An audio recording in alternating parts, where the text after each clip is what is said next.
കണ്ണൂർ പാൽച്ചുരം റോഡിൽ ഓടിക്കൊണ്ടിരുന്ന കാറിന് തീ പിടിച്ചു. പനമരം സ്വദേശികളായ കുടുംബം സഞ്ചരിച്ച കാറിനാണ് തീ പിടിച്ചത്. ആർക്കും പരിക്കില്ല.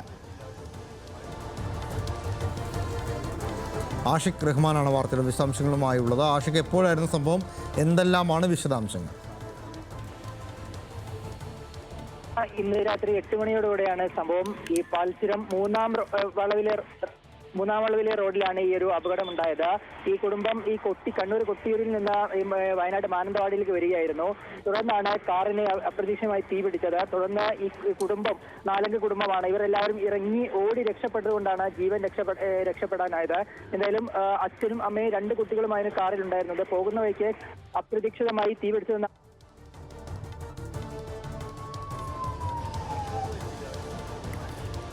കണ്ണൂരിലാണ് പാൽച്ചുരം റോഡിൽ ഓടിക്കൊണ്ടിരുന്ന കാറിന് തീപിടിച്ചത്. പനമരം സ്വദേശികൾ സഞ്ചരിച്ച കാറിന് തീപിടിക്കാനെന്ന ഒരു കുടുംബമാണ് ആ കാറിലുണ്ടായിരുന്നത്. പെട്ടെന്ന് തീ കണ്ടതിനെ തുടർന്ന് വാഹനത്തിൽ നിന്ന് ഇറങ്ങിയതിനാൽ വലിയൊരു അപകടം ഒഴിവായി എന്നുള്ളതാണ് ആഷിഖ് നൽകുന്ന വിവരം.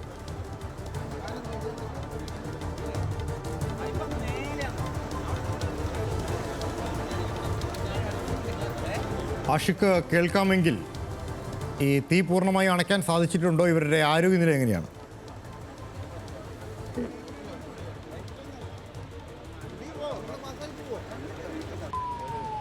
അച്ഛനും അമ്മയും 2 മക്കളുമാണ് ഈ കാറിൽ ഉണ്ടായിരുന്നത്. ഇവർ കണ്ണൂർ കൊട്ടിയൂരിൽ നിന്ന് വയനാട് മാനന്തവാടിയിലേക്ക് വരികയായിരുന്നു. തുടർന്ന് രാത്രി 8 മണിയോടെയാണ് ഈ വാഹനത്തിന് തീ പിടിച്ചത്. എന്താണ് തീപിടുത്തത്തിന്റെ കാരണം എന്നുള്ളത് വ്യക്തമല്ല.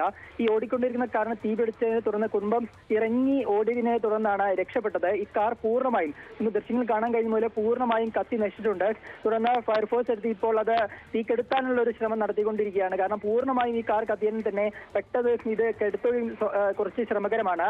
എന്തായാലും ഈ പാൽച്ചുരം റോഡിൽ നിലവിൽ ഒരു ചെറിയ ഗതാഗത കുരുക്കും അനുഭവപ്പെടുന്നുണ്ട്. ഈ പാൽച്ചുരം 3-ാം വളവിലാണ് ഇത് എന്നുള്ളതാണ് പ്രധാനപ്പെട്ട കാര്യം. കണ്ണൂരിൽ നിന്ന് വയനാട്ടിലേക്ക് വരുന്ന സമയത്ത് 3-ാം വളവിലാണ് ഈ ഒരു അപകടം ഉണ്ടായത്. ഈ കുടുംബം 4 കുടുംബമാണ്. പനമരം സ്വദേശികളാണ്. വയനാട് പനമരം സ്വദേശികളുമാണ്. ചിലടക്കം നമുക്ക് പ്രാഥമികമായി ലഭിക്കുന്ന വിവരം. ആർക്കും പരിക്കേറ്റില്ല എന്നുള്ളതാണ് ഏറ്റവും ആശ്വാസകരമായ കാര്യം. ശരി, വലിയൊരു ദുരന്തം ഒഴിവായി എന്നുള്ളതാണ് ആഷിഖിൻ്റെ വാക്കുകളിൽ നിന്ന് വ്യക്തമാകുന്നത്. പനമരം സ്വദേശികൾ സഞ്ചരിച്ച കാറാണ് പാൽച്ചുരത്തിന് സമീപം അഗ്നിക്കിരയായത്.